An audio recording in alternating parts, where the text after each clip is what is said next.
protecting the root and intermediate CAs. It's important to understand that if your root CA or intermediate CAs are hacked into, it can compromise your whole PKA hierarchy. Now with that in mind, we must ensure that these CAs in particular are well protected. So let's take a look at some of the things we can do to protect the root CA. Well, first of all, we could actually turn the root CA off. Yeah, you heard that right. Just power it down. That'll certainly make it difficult to hack, but it might not be the best solution for you.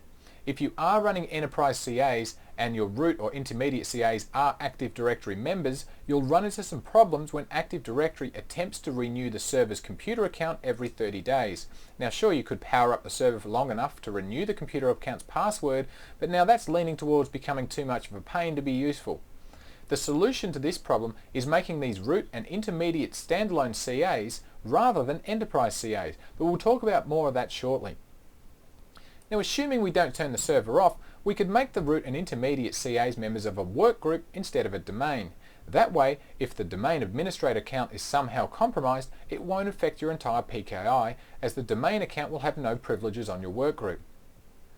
Now we can remove the server from the network. Now this would mean physically picking it up, taking it off site somewhere, or disconnecting it from your network and putting it on a different network that has no actual connection to your normal network.